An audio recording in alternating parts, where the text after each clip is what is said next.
Hello all. इस lecture में हम लोग एप्लीकेशन देखेंगे नॉन डिजेनरेट पर्टर्बेशन थ्योरी का स्टार्क इफेक्ट में। स्टार्क इफेक्ट बेसिकली होता क्या है कि अगर आपके पास एक्सटर्नल इलेक्ट्रिक फील्ड में हाइड्रोजन एटम को रखोगे तो उसका जो एनर्जी लेवल होता है due to external electric field वो स्प्लिट कर जाता है, और इस फिनोमेना को ही हम लोग बोलते हैं क्या, स्टार्क इफेक्ट। तो स्टार्क इफेक्ट हमें स्टडी करना है using non degenerate perturbation theory. तो प्रॉब्लम क्या है, ये study the effect of an external uniform weak electric field which is directed along the positive z axis epsilon is equal to epsilon k। तो आपके पास क्या है, एक एक्सटर्नल वीक इलेक्ट्रिक फील्ड है, इसीलिए हम लोग यूज कर सकते हैं पर्टर्बेशन थ्योरी, राइट। क्योंकि यहाँ पे वीक इलेक्ट्रिक फील्ड है और इलेक्ट्रिक फील्ड आपका केवल और केवल किस डायरेक्शन में है, z डायरेक्शन में है। Okay, on the ground state of hydrogen atom. तो हमें इफेक्ट जो है स्टडी करना है इलेक्ट्रिक फील्ड का ग्राउंड स्टेट पे, हाइड्रोजन एटम के किस स्टेट पे, ना एक्साइटेड स्टेट पे ना सेकेंड एक्साइटेड स्टेट पे, जस्ट ग्राउंड स्टेट पे। Ignore the spin degrees of freedom. आपको स्पिन हाइड्रोजन एटम में नहीं लेना है, यानी इलेक्ट्रॉन का जो स्पिन होगा वो आपको कंसिडर नहीं करना है। दूसरा इसी में हमें करना है find the approximate value for polarisability of hydrogen atom. तो ये हम लोग देखेंगे कि पोलराइजेबिलिटी क्या होती है वो बाद में देखेंगे, बट फिलहाल हम लोग सॉल्व करते हैं पहला पार्ट ए, राइट। तो सबसे पहले स्टार्क इफेक्ट क्या होता है, the effect of external electric fields on the energy levels of an atom. इसी फिनोमेना को हम लोग बोलते हैं, या इसी इफेक्ट को हम लोग बोलते हैं स्टार्क इफेक्ट। ओके, तो अगर हम पर्टर्बेशन थ्योरी की बात करें तो हमें वहाँ पे दो हैमिल्टोनियन की ज़रूरत होती है। एक होती है आपके पास अनपर्टब्ड हैमिल्टोनियन और एक होता है आपके पास perturbed Hamiltonian. Perfect. So in absence of external electric field हमारे पास जो हैमिल्टोनियन होगा वो क्या हो जाएगा, हैमिल्टोनियन जो होगा हमारे पास वो हो जाएगा H0, कोई पर्टर्बेशन नहीं। दो पार्ट होगा इसमें, एक काइनेटिक एनर्जी का पार्ट होगा दैट इज p²/2μ, और एक होगा पोटेंशियल एनर्जी। तो पोटेंशियल एनर्जी क्या होगा, पोटेंशियल एनर्जी हो जाएगा -E²/r, राइट। तो अगर हम बात करें यहाँ पे, सो बेसिकली ये एनर्जी ऑपरेटर की तरीके हम लोग देख सकते हैं इसे रफली। ओके, सो 1 सेकेंड। सो सपोज आपके पास यहाँ पे है, तो एनर्जी क्या होती है, एनर्जी होती है ½ mv² plus potential energy, right. तो m से ऊपर नीचे मल्टीप्लाई कर देंगे तो हो जाएगा m² v², यहाँ m से ऊपर नीचे मल्टीप्लाई करेंगे तो m² v²/2m। और पोटेंशियल एनर्जी क्या होगी, तो पोटेंशियल एनर्जी आपके पास सिंपल, ये आपके पास न्यूक्लियस है और यहाँ पे इलेक्ट्रॉन जो है चक्कर काट रहा है, राइट। ओके, सिंपल अगर हम बोर एटॉमिक मॉडल लें तो इस तरीके से है, और इलेक्ट्रॉन और इसके बीच में दूरी कितनी है, न्यूक्लियस के बीच में, लेट्स से r। तो इन दोनों के बीच में पोटेंशियल जो होगा क्या होगा, कूलम्बिक पोटेंशियल होगा, and that is given by तो that is given by 1/4πε0 Q1 Q2/r। Potential means potential energy, right. Q1 कितना है, Q2 कितना है, तो Q1 है आपके पास +E, suppose this is your +E, and what is Q2, Q2 is -E, तो यह आ जाएगा -E²/4πε0r। तो ये आपका है SI यूनिट में, CGS में जब लेंगे तो इसकी वैल्यू हो जाएगी 1। ओके, तो इसलिए हम लोगों ने यहाँ पे लिख दिया है पोटेंशियल एनर्जी पार्ट में जस्ट आपका -E²/r। 1 second. So we can write here -E²/r। Okay, इतना आ जाएगा हमारे पास। और अगर इतना आ गया हमारे पास तो हम लोग लिख सकते हैं एनर्जी, टोटल एनर्जी लिख सकते हैं, so this is p²/2m and this is -E²/r, right. और अगर आप हैमिल्टोनियन में लिखोगे तो जहाँ p है वो आपका क्या हो जाएगा, ऑपरेटर हो जाएगा। Okay, so this is your momentum operator, p²/2m mu हो जाएगा इफेक्टिव मास या reduce mass, and -E²/r। Okay, right. So ये हमारे पास आ गया इतना, और ये है आपका CGS यूनिट में, इन CGS यूनिट। SI में लेते तो 1/4πε0 आ रहा था यहाँ पे। और हमारे पास जो ये अनपर्टब्ड हैमिल्टोनियन है, इसका सोल्यूशन हमें पता है, इसका एनर्जी भी हमें पता है, एनर्जी जो है वो क्या है, एनर्जी जो है वो होती है -13.6 अपान एन स्क्वायर इन इलेक्ट्रॉन वोल्ट। ओके, और इसको हम और फॉर्म में, दूसरे फॉर्म में भी लिख सकते हैं, बोर रेडियस के भी फॉर्म में लिख सकते हैं। और वेव फंक्शन भी हमें पता है, और वेव फंक्शन क्या होता है, psi n l m, right. तो ये अगर इलेक्ट्रिक फील्ड नहीं है तो हमारे पास जो हैमिल्टोनियन है उसको हम कंप्लीटली सॉल्व कर सकते हैं श्रोडिंगर इक्वेशन में रख के, परफेक्टली फाइन। लेकिन जैसे ही हम अगर बात करें इलेक्ट्रिक फील्ड प्रेजेंट हो, तो इन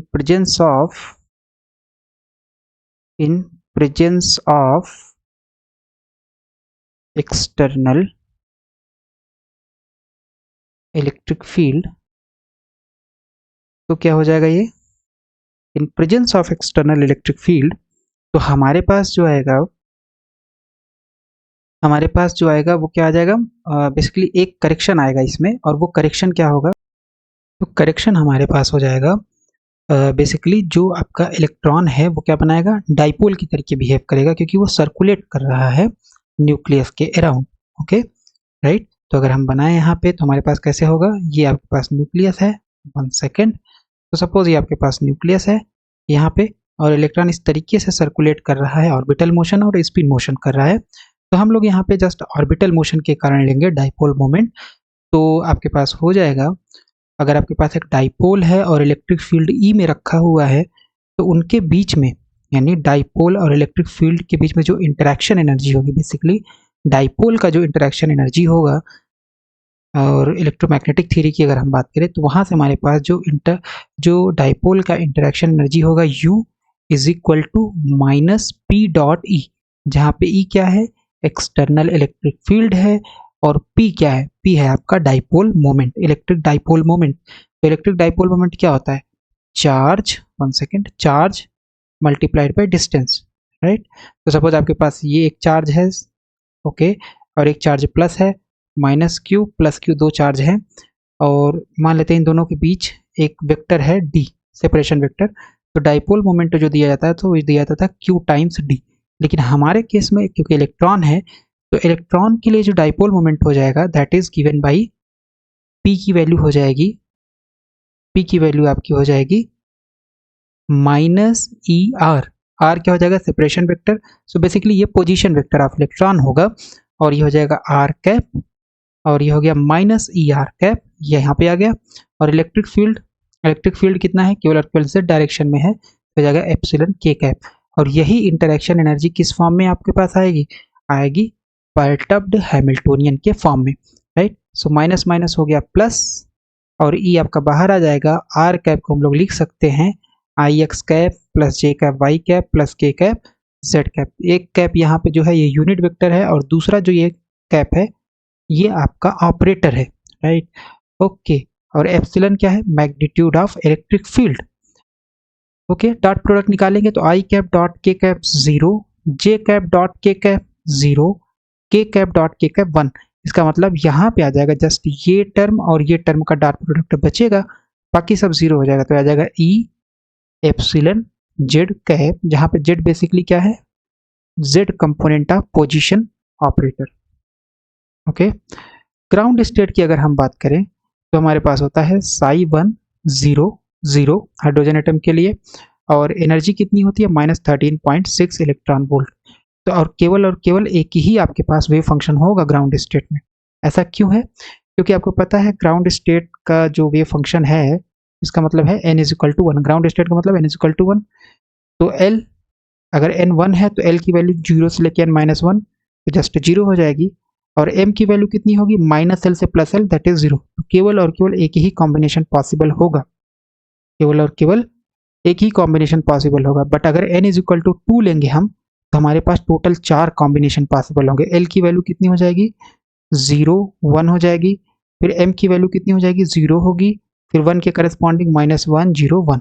ओके, इस तरीके से। तो इसलिए हम बोल सकते हैं कि जो ग्राउंड स्टेट है उसके लिए केवल एक वेव फंक्शन मिलेगा, एक एनर्जी लेवल होगा। ओके, बट एक्साइटेड स्टेट जो है उसके लिए आपके पास क्या होगा, एनर्जी तो E200 होगी, एनर्जी क्या हो जाएगी, E200 -13.6 अपान 4 हो जाएगा, बट वेव फंक्शन आपके पास 4 होंगे।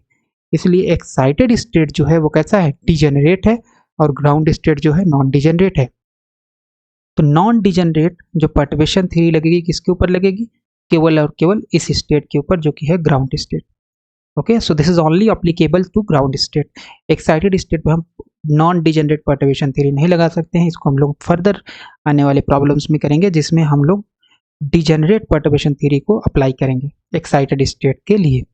ओके, सो एनर्जी करेक्शन क्या हो जाएगा, सबसे पहले unperturbed energy, complete energy value हो जाएगी unperturbed energy plus first order perturbation plus second order perturbation इन एनर्जी। थोड़ा और लिखना चाहें तो हमारे पास फार्मूला है E100 zeroth order correction.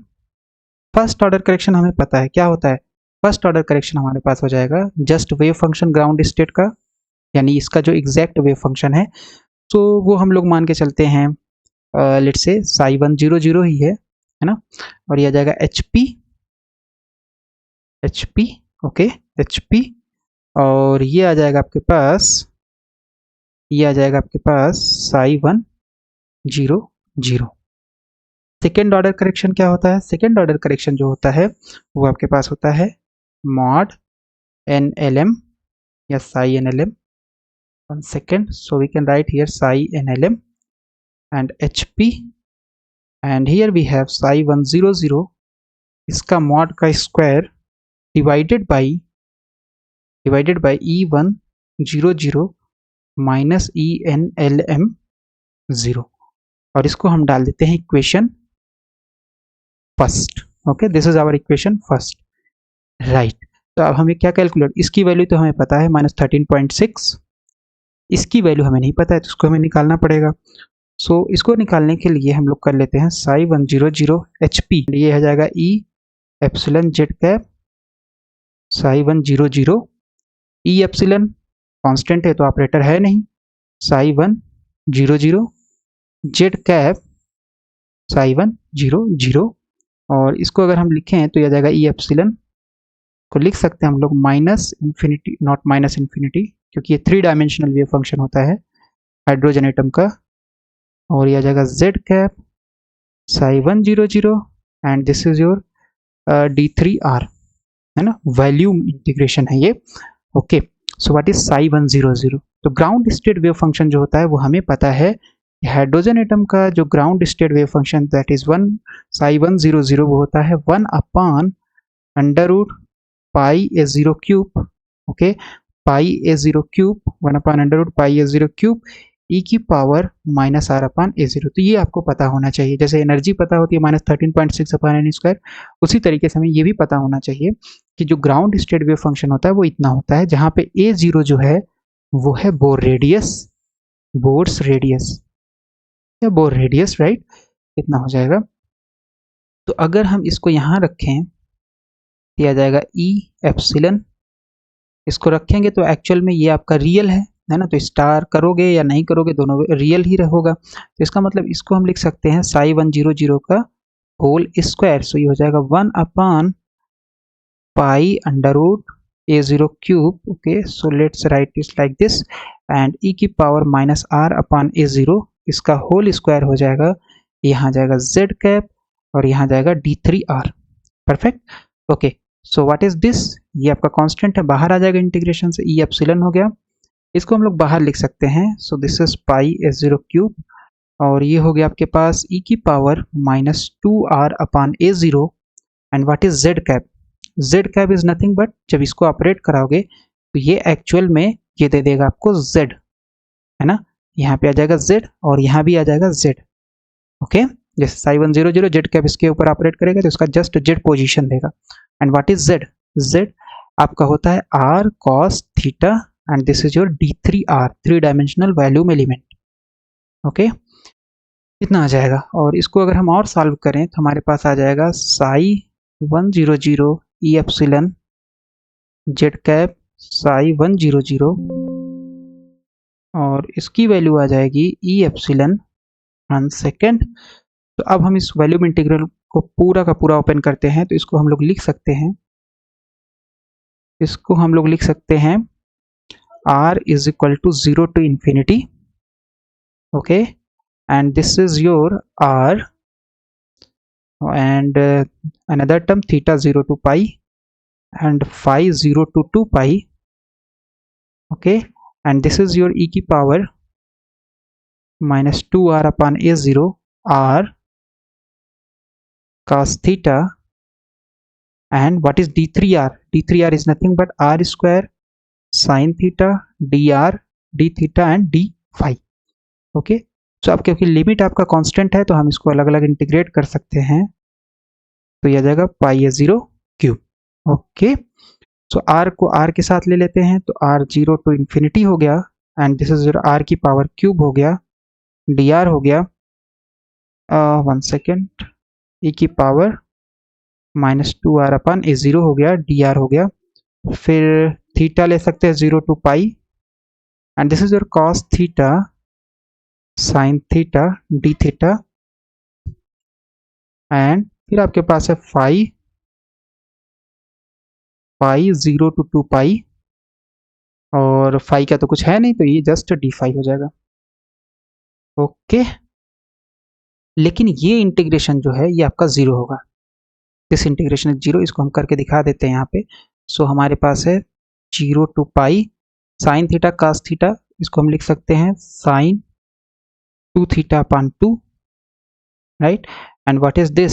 Sign 2 theta का इंटीग्रेशन होता है minus cos 2 theta upon 2, limit 0 to pi, so this is minus 1 upon 4 और ये हो जाएगा आपका cos 2 pi minus cos 0. cos 2 पाई की वैल्यू भी आपके पास कितनी हो जाएगी? cos 2 पाई की वैल्यू 1, cos 0 की वैल्यू 1, दैट इज 0. तो ये 0 हो गया, इसकी कुछ भी वैल्यू है, इसकी कुछ भी वैल्यू है, 0 से मल्टीप्लाई हो रहा है. इसका मतलब हमारे पास जो ये वैल्यू हम लोगों ने निकाला E epsilon Z cap psi 100 is equal to 0. Suppose this is our equation number 2, यानी first order correction in energy जो होगा वो क्या आएगा? वो आएगा 0. तो हमें कौन सा कंसिडर करना पड़ेगा? Second order correction. तो सेकेंड ऑर्डर करेक्शन निकालने के लिए हम लोग को क्या करना पड़ेगा? और उससे पहले हमें क्या करना पड़ेगा? What is our polarisability? What is our polarisability? क्योंकि हमारा दोनों काम हो जाएगा. सो पोलराइजेबिलिटी जो है वो क्या होता है?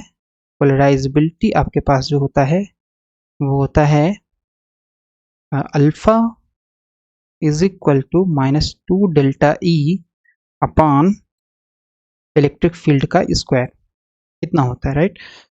सो डेल्टा ई क्या हो जाएगा? Delta E basically energy shift है, energy shift. And what is this energy shift? Energy shift basically हो जाएगा E100, राइट, माइनस E100, यानी कि एग्जैक्ट एनर्जी टोटल एनर्जी में से या कंप्लीट एनर्जी में से आप अगर घटा दोगे एग्जैक्ट एनर्जी या अनपर्टर्ब्ड एनर्जी, तो आपके पास ये जो एनर्जी आएगा इसी को एनर्जी शिफ्ट बोलेंगे. Perfect, right. या इसको हम लिख सकते हैं क्योंकि आपके पास ये आ जाएगा, ये बेसिकली आ जाएगा. So what will be this? So E100 को आप लिख सकते हो, इसको लिख सकते हो 100 जीरोथ ऑर्डर, 100 100 सेकेंड ऑर्डर और माइनस 1000. तो ये तो कैंसिल हो गया और ये तो आपका 0 ही है, तो इसका मतलब ये जस्ट आ जाएगा E100 second order. Okay, so energy shift, what is energy shift? Just second order correction in energy. तो second order correction in energy निकालने के लिए हमें क्या करना पड़ेगा? इसकी वैल्यू रख देंगे. What is this thing? तो this thing is nothing but ये है आपके पास NLM. Okay, NLM not equal to 100 and this is your psi NLM HP psi 100 mod का square divided by E100 zeroth order ENLM and this is also zeroth order. यहाँ पे just substitute करेंगे तो हमारे पास जो पोलराइजेबिलिटी होगी वो आ जाएगी -2 स्क्वायर एंड इसकी वैल्यू रख देंगे यहाँ पे. So this is your psi NLM HP and this is psi 100 mod का square divided by E100 minus ENLM 0।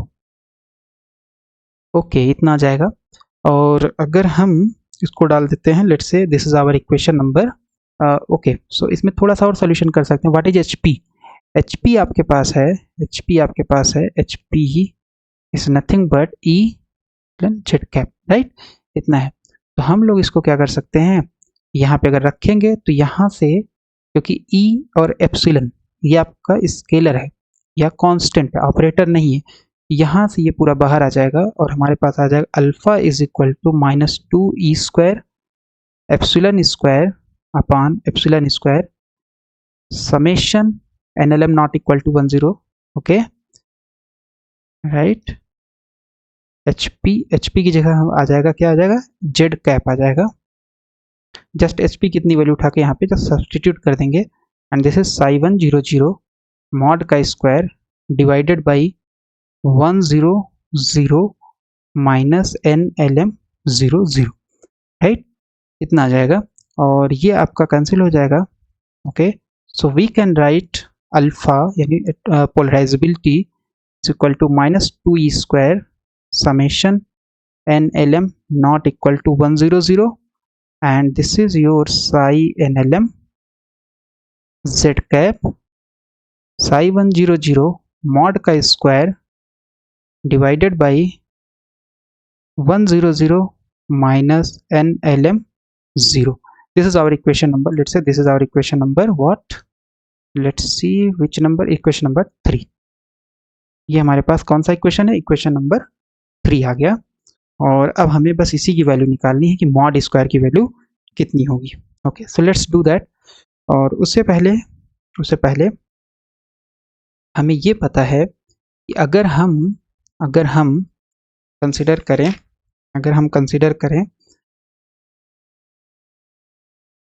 since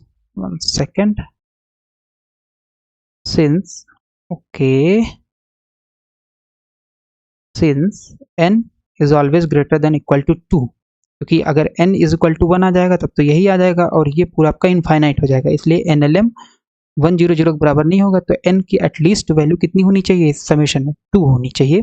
इसका मतलब हमारे पास यहाँ पे आ जाएगा, we can write E100 minus ENLM 0 is less than or equal to 100 minus E200। Okay, what is this ENLM? ENLM जो है वो आपके पास है, ENLM 0 जो है वो है -13.6 अपॉन n स्क्वायर, इतना है। या इसको अगर बोर रेडियस के टर्म में लिखोगे तो लिख सकते हो -E² upon 2A0 n square, जहाँ पे A0 क्या है, बोर रेडियस है, E क्या है, 1.6 × 10⁻19 कूलम। ओके, इतना आ जाएगा। तो इसका मतलब है अगर हम कंसीडर करें यहाँ पे, let's do that, let's see क्या आता है। तो अगर हम यहाँ पे निकाल लें, लेट्स से अगर हम E100 निकालें, E10 माइनस E200, इसकी वैल्यू कितनी आ जाएगी, -E² अपॉन 2A0, n की जगह 1 हो गया, plus E² upon 2A0, n की जगह 4 हो गया, ये बाहर ले लोगे, and this is what, this is nothing but, so this is -1 + 1/4, तो ये हो जाएगा -3/4। ओके, इतना आ जाएगा। और अगर आप एक और कंसिडर कर लेते हैं बेटर अंडरस्टैंडिंग के लिए, लेट्स सी 300, तो ये हो जाएगा -E² upon 2A0 × 1 and plus 3 रखेंगे यहाँ पे तो ये 9 हो जाएगा, and this is E² 2A0 × 9। Okay, so E² upon 2A0 बाहर ले लेते हैं, यहाँ पे बचेगा आपके पास -1 + 1/9, दैट इज -8/9। तो कौन सी वैल्यू बड़ी है, ऑब्वियसली आपके पास जो नेगेटिव में छोटी होगी वही बड़ी होगी। तो नेगेटिव में छोटी कौन सी वैल्यू है, 1 second, so this is 8/9 and this is 4/3। तो 4/3 अगर आप करोगे तो ऑब्वियसली ये वैल्यू बड़ी होगी, राइट, -200 इज ग्रेटर देन, क्योंकि ये 3/4 is less then 8/9। Okay, okay, so it's इसका मतलब हो जाएगा हमारे पास ये जो है E10, 1 second, so this is E100 minus E300। Similarly आप और भी कर सकते हो। तो इससे हमें क्या पता चलता है? इससे हमें ये पता चलता है, इससे हमें ये पता चलता है कि आपके पास जो ये कंडीशन है ये सही है, राइट? तो जब ये कंडीशन सही है तो हम लोग अगर ये कंसिडर करें 2e² समेशन, यहाँ पे कुछ भी ले लो, NLM कुछ भी ले सकते हैं हम लोग, है ना?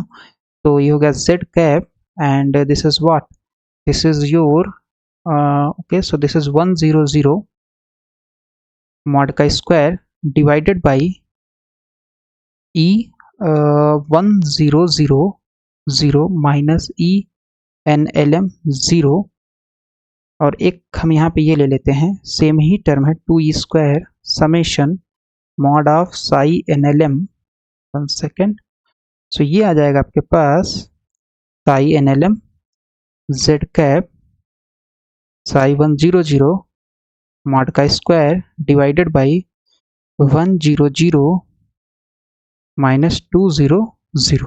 अगर हम ये कंसीडर करें तो क्या आएगा? तो हमारे पास आ जाएगा, क्योंकि ये क्वांटिटी बड़ी है, कौन सी बड़ी है? ये वाली बड़ी है। न्यूमरेटर सबका सेम है, डिनोमिनेटर में बस डिफरेंस है, लेकिन ये डिनोमिनेटर इस डिनोमिनेटर से बड़ा है, इसका मतलब ये जो वैल्यू होगी ये छोटी हो जाएगी।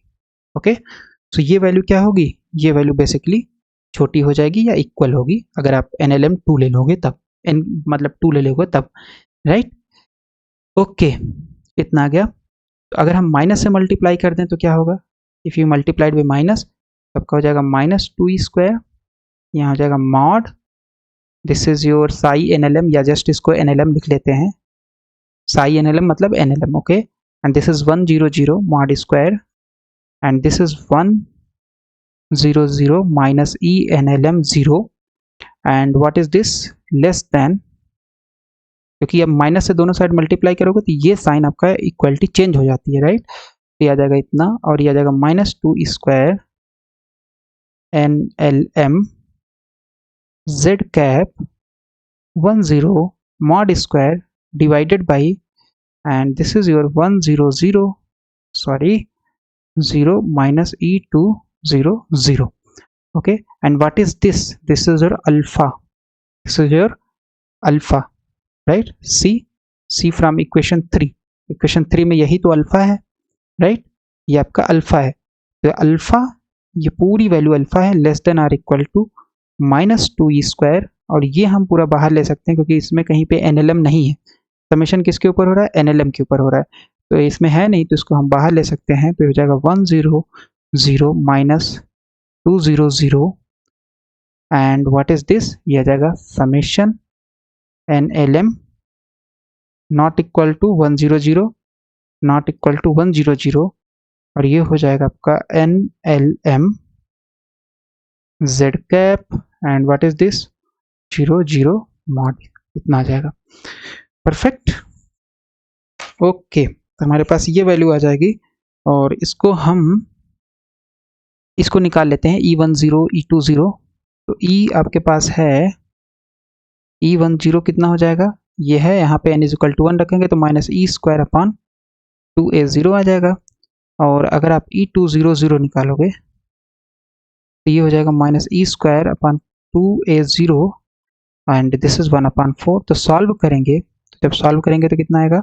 सो ये हो जाएगा E100 minus E200, so this is minus E² upon 2a0 plus E² upon 2a0 into 1/4, okay, so this is minus 3/4, this is what? This is minus 3/4, तो हो जाएगा माइनस 2e², और यहाँ पे आ जाएगा आपके पास माइनस 3/4, और ये आ गया summation NLM z cap 100 mod square, okay, or okay, so we have missed something here, and what is that? so यहाँ पे एक्चुअल माइनस 3/4 नहीं, यहाँ पे आपको और वैल्यू लिखनी पड़ेगी ना, इसको जब सॉल्व करोगे तो माइनस 3/4 ये आएगा -3/4 तो आएगा ही आएगा, बट e²/2 भी आएगा यहाँ से। ओके, सो e² c² cancel, minus minus plus, और ये हो जाएगा अल्फा। थोड़ा सा सॉल्व कर लेंगे तो आ जाएगा 16a0/3, 16a0/3 समेशन मॉड ब्रा NLM z कैप फिर केट 100 मॉड स्क्वायर। इतनी वैल्यू आ जाएगी। चाहे तो आप NLM लिखो चाहे साई NLM लिखो, दोनों सेम ही नोटेशन है, और ये 100 है या साई 100 लिखो। ओके, तो हमारे पास इतनी वैल्यू आ जाएगी। परफेक्ट। तो अब हमें ये निकालना है। So suppose this is our equation number, let's see which equation is this is equation number 4, equation number 4। तो बस हमें ये निकालना है, और जो ये आएगा वही आपका हो जाएगा सोल्यूशन। तो इसको अगर निकालने के लिए हम बात करें, summation consider NLM not equal to 100 and this is mod NLM z cap 100 mod का स्क्वायर, और इसको हम लिख सकते हैं NLM z कैप 100 का स्क्वायर प्लस कंसीडर, अगर हम इसमें एक ये जोड़ दें 100 z कैप 100 इसका मॉड का स्क्वायर, कोई इफेक्ट होगा? आंसर है यस, इफेक्ट तो होना चाहिए, क्योंकि आप ये एक्स्ट्रा टर्म ऐड कर रहे हो। बट हमने फर्स्ट ऑर्डर पर्टर्बेशन में दिखाया था कि ये टर्म का अगर आप निकालोगे वैल्यू तो 0 आएगा। सिंस, यहाँ लिख देते हैं सिंस 10 z कैप 100 इसकी वैल्यू 0 आती है। हम लोगों ने फर्स्ट ऑर्डर पर्टर्बेशन में प्रूफ किया था, तो इसका मतलब ये जस्ट आ जाएगा आपके पास NLM, इसे कोई इफेक्ट नहीं पड़ने वाला है, राइट। और यहाँ पे है NLM नॉट इक्वल टू 100।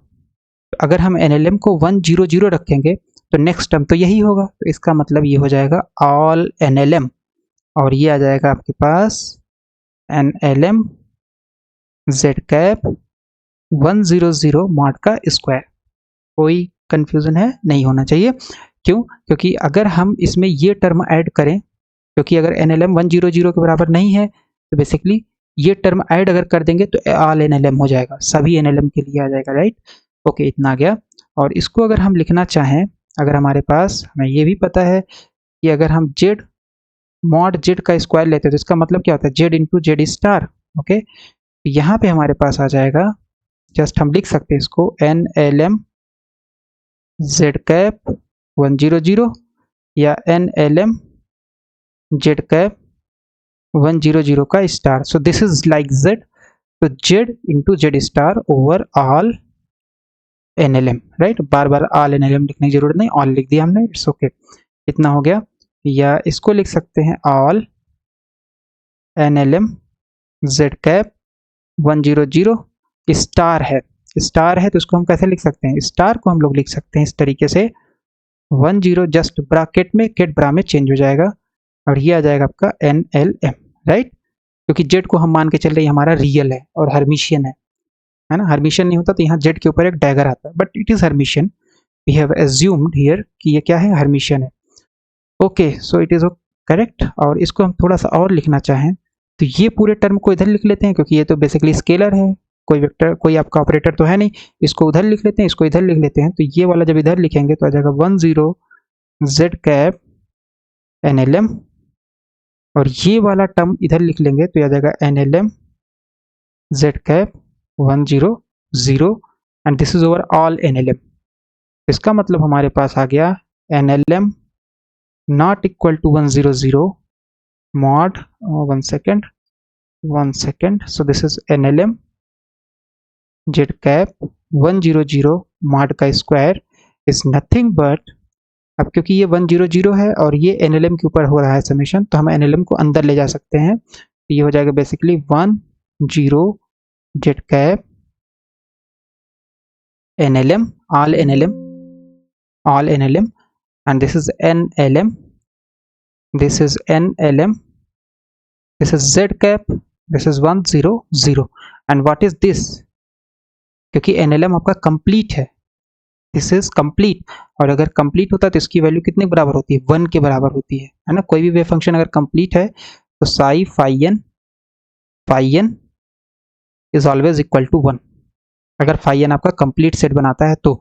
और हमें पता है कि वेव फंक्शन ये कंप्लीट होता है तो इसकी वैल्यू हो जाएगी 1, तो यहाँ आ जाएगा जस्ट 1 0 जेड कैप, ये हो गया 1, फिर Z cap 1 0, and that is nothing but this is 1 0 Z cap square, this is 1 0।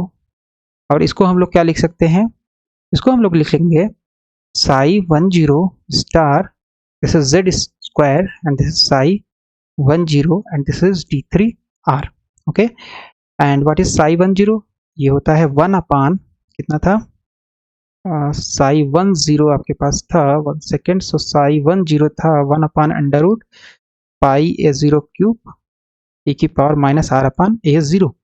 तो इसकी वैल्यू यहाँ सब्सटीट्यूट करेंगे तो ये हो जाएगा बेसिकली, क्योंकि ये रियल है तो स्टार लो या ना लो दोनों सेम ही होगा, तो इसका मतलब ये जस्ट हो जाएगा 1 upon under root pi a0 cube e की power minus r upon a0 इसका whole square, and what is z, psi star and psi को हम लिख सकते हैं साई स्क्वायर क्योंकि दोनों रियल है, एंड जेड स्क्वायर आपका हो जाएगा r square cos square theta, and what is d3r is nothing but r square sine theta dr d theta and d phi.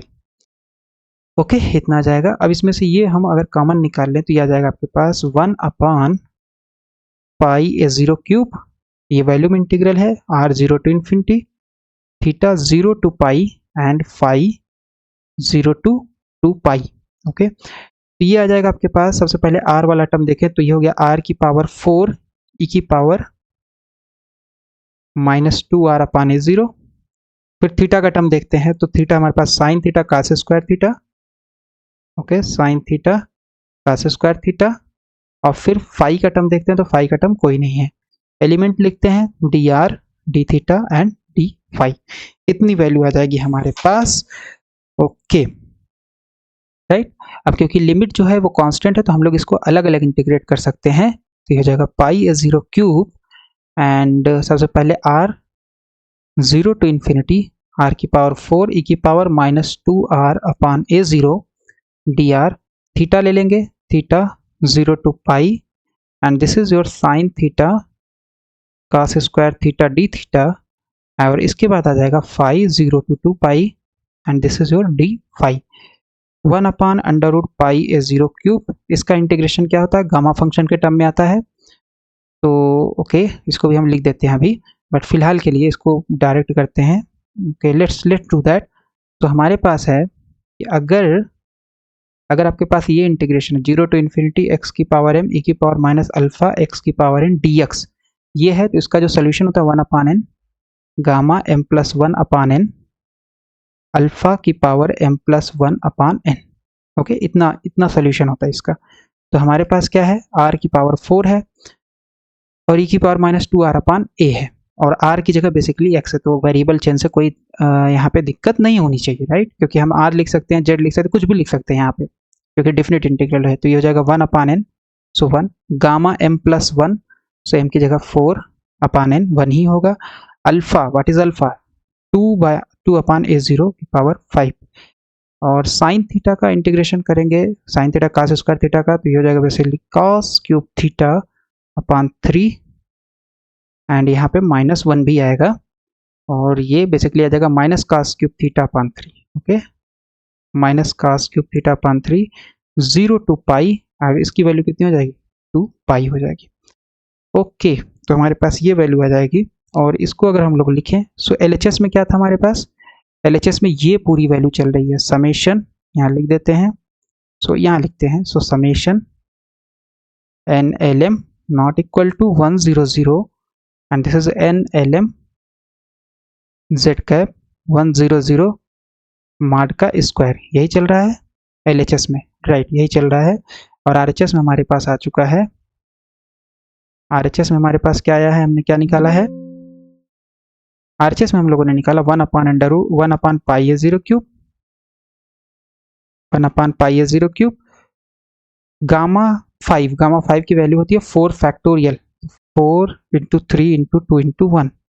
Okay, और यह 2 की पावर 5, तो 2 की पावर 5 को लिख सकते हैं 2 दूनी 4 दूनी 8 दूनी 16 दूना 32 यानी 32, और ये हो गया a0 की पावर 5 ऊपर चला जाएगा। ओके, क्योंकि ये डिवाइड हो रहा है तो ऊपर चला जाएगा, और यहाँ से -1/3 बाहर ले लेते हैं, और यहाँ पे क्या आ जाएगा cos क्यूब पाई minus cos cube 0, upper limit minus lower limit, और यहाँ पे आपके पास 2 पाई। ओके, सॉल्व करते हैं तो ये हो जाएगा आपके पास, सो a0 क्यूब, यहाँ बचा पावर 2, और 4 दूनी 8 दूनी 16, राइट, 4 दूनी 8 दूनी 16, ये यहाँ बचेगा जस्ट 2।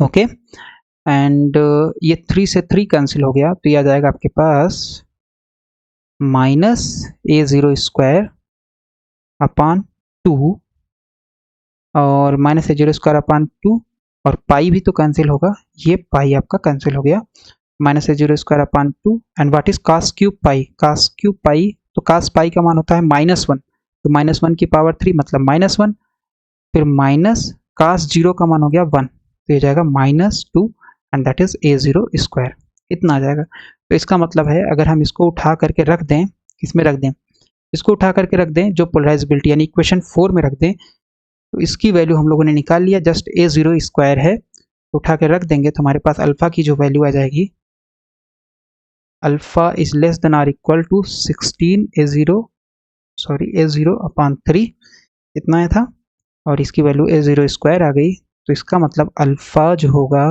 16 a0 क्यूब अपान 3, एक बार चेक कर लेते हैं, 16 a0 upon 3, okay that's correct. ये हम लोगों ने यूज करके पर्टर्बेशन थ्योरी, ये हम लोगों ने स्टार्क इफेक्ट स्टडी किया in the ground state. Okay, और आपका पोलराइजेबिलिटी क्या होगा उसको भी हम लोगों ने स्टडी किया, और जो एग्जैक्ट वैल्यू इसकी होती है, थ्योरेटिकल एग्जैक्ट वैल्यू जो होती है वो होती है, अल्फा की एग्जैक्ट वैल्यू जो होती है वो होती है आपकी 9/2, सो this is 9/2 a0 cube, right, 9/2 a0 cube, so this is approximate, so this is 4.5, और हमारे पास जो आ रहा है वो आ रहा है 3, यानी 5 से लेस होना चाहिए, 5 a0 क्यूब से लेस होना चाहिए अल्फा की value using perturbation theory, so it is approximately equal to exact value.